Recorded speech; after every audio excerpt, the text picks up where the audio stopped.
முதல்ல என்ன செஞ்சாங்கன்னு சொன்னா ஆட்சியை பிடிக்க போறான் அப்படி இப்படின்னு சொல்லியிருந்தாங்க. இப்போ உலகளாவிய கிலாஃபத்துன்னு சொல்லி பையனோட வந்து இது பண்ணி வழிகெடுத்துட்டு இருக்காங்க.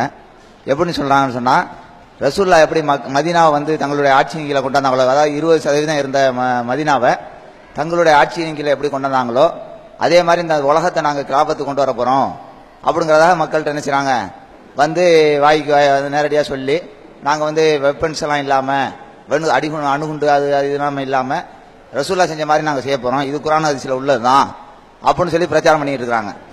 அப்படி ரசூல்லா வந்து எந்த விதமான ஆயுதம் இல்லாமல் செஞ்சாங்களா? ரசூல்லா வந்து மதீனாவில் போன பிறகு எவ்வளவு சிரமப்பட்டாங்கிறத நீங்கள் கொஞ்சம் எடுத்து சொல்லணும். ஏன்னு கேட்டால் இது வந்து மக்கள்கிட்ட என்னது சொல்கிறப்ப கொஞ்சம் கவர்ச்சியாக இருக்குது. நாங்கள் வந்து ஏற்கனவே ஒரு சாரார் வந்து ஆட்சியை பிடிக்க போனோம், அது பண்ண போனோம், இது பண்ண போனோம்னு சொல்லிவிட்டு அவங்க பல சிக்கலில் மாட்டிக்கிட்ட பிறகு இப்போ இது மாதிரி பண்ணிட்டு இருக்காங்க. எப்படின்னு சொல்கிறாங்கன்னு சொன்னால், நாங்கள் எந்த விதமான ஆயுதமுமே இல்லாமல் ரசூல்லா எப்படி அந்த கிலாஃபத்தை கொண்டாந்து நிறுவனாங்களோ அதே போல நாங்கள் உலகத்தில் கிலாஃபத்தை கொண்டு வர போகிறோம் அப்படிங்கிறதாக ஒரு இயக்கங்கள் இப்போ வந்து மறைமுகமாக திரும்ப செஞ்சுக்கிட்டு இருக்காங்க. இதை பற்றி நீங்கள் வந்து சொல்லணும். அஸ்ஸலாமு அலைக்கும். உலகளாவிய கிலாஃபத்தை உருவாக்குவோம் அப்படின்ற கோஷத்தோடு இன்றைக்கு சில பேர் பிரச்சாரம் பண்ணிட்டு இருக்கிறாங்க. ரசூல் ஸல்லல்லாஹு அலைஹி வஸல்லம் மதீனாவில் ஒரு பெரிய ஆட்சியை, ஒரு கவர்மெண்ட்டை உருவாக்கி இஸ்லாமிய ஆட்சியை நிறுவி இஸ்லாமிய அடிப்படையில் உண்டான சட்டத்திட்டங்களை நடைமுறைப்படுத்தினது மாதிரி நாங்களும் பண்ண போறோம். ஆனா இதுக்கு முன்னாடி சில பேர் இந்த கொள்கையை கையில் எடுத்தாங்க. அவங்க எல்லாம் ஆயுதம் தாங்கிய போராட்டத்தின் வழியாகத்தான் அதை செய்யணும்னு சொன்னாங்க.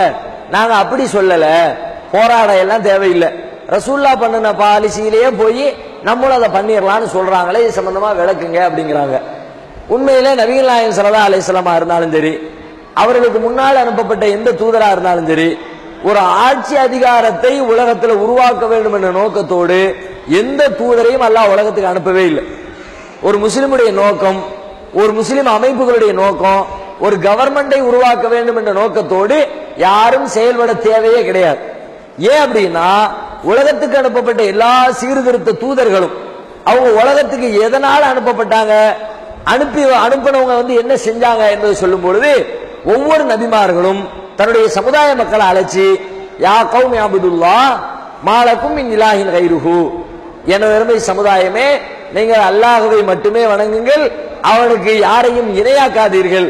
இதைத்தான் ஓரிரை கொள்கையை சொல்றதுக்கு தான் உலகத்துல வந்தாங்க.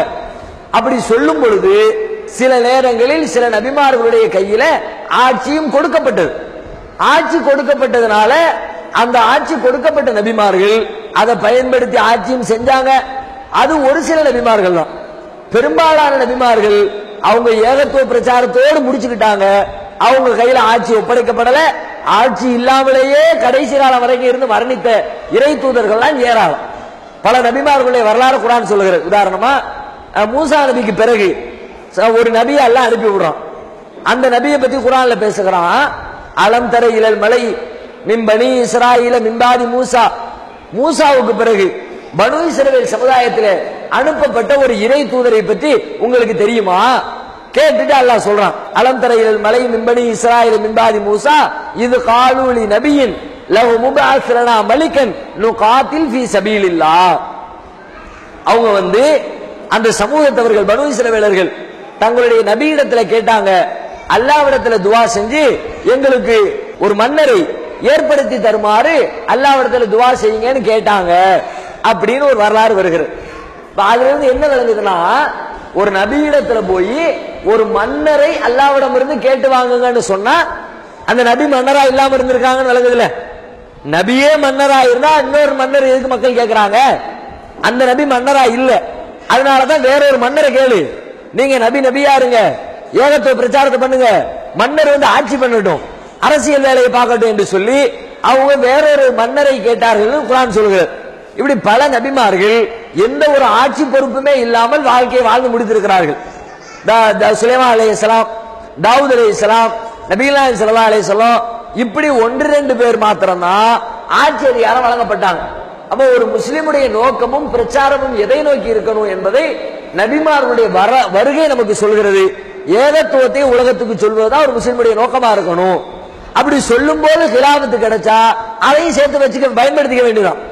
சொல்லி மக்கள் எல்லாம் ஒரு மக்கள் மத்தியில பிரச்சாரம் பண்றோம்.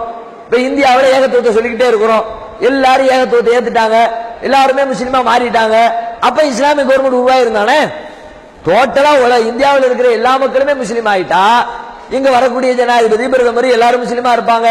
அப்ப அவங்களுடைய சட்டத்தை எல்லாம் மாத்தி போடலாம். குர்ஆன் ஹதீஸ் அடிப்படையில் சட்டத்தை கொண்டு வந்துடலாம். இஸ்லாமிய அடிப்படையில் நாட்டுடைய சட்ட திட்டங்களை மாற்றிக் கொள்ளலாம். அதை மையமாக வைத்து செயல்படக்கூடாது. செயல்பாடு ஏகத்துவம், பிரச்சாரம், மறுமையில வச்சு அதை வச்சு செயல்படணும். ஏற்றுக்கொண்டதுக்கு பிறகு ஒரு சமூகம் உருவாகிவிட்டால், ஒரு அரசாங்கம் கிடைத்து விட்டால் அதை பயன்படுத்துறது மார்க்கத்தில் குற்றம் இல்லை. அதனால அதையே நோக்கமாக கொண்டு செயல்படுவதுங்கிறது அது அப்படி ஒரு வழிமுறையை ரசூலுல்லாஹ் நமக்கு காட்டல. எங்கேயுமே ரசூலுல்லாஹ் கவர்மெண்ட் உருவாக்குறதுக்காக வேண்டி ஒரு பிரச்சாரம் பண்ணல, அதுக்காக வேண்டி ஒரு வேலையை செய்யல. அவங்க ஏகத்துவத்தை தான் செஞ்சாங்க. அல்லாஹ் ஒரு கவர்மெண்ட் அமைச்சு கொடுத்தான். அது மாதிரி இவர்களும் ஏகத்துவத்தை சொன்னால் அதுல நமக்கு அப்செக்ஷன் இல்லை. சரியான ஏகத்துவத்தை சொல்லணும். ஆனா இன்னைக்கு அந்த கிலாபத்துங்கிற பேர்ல சொல்றவங்க சரியான ஏகத்துவத்தை சொல்றாங்களா? ஏகத்துவத்தை ஒரு சப்டைட்டிலா வைத்துக் கொண்டு மெயின் நோக்கமாக நம்ம ஆட்சியை உருவாக்கணும், அதுக்காக வேண்டி மக்களை சேர்ப்போம்னு ஆட்சியை தான் முக்கியமா வச்சிருக்கிறாங்க, ஏகத்துவத்தை இரண்டாம் பட்சமா வச்சிருக்கிறாங்க. எனவே இப்படிப்பட்ட ஏகத்துவத்தை புறந்தள்ளி ஆட்சியை முன்னிலைப்படுத்தக்கூடிய ஒரு அமைப்பு, ஒரு நடைமுறை, ஒரு கொள்கைங்கிறது ஒரு முஸ்லிமுக்கு தேவையில்லாது.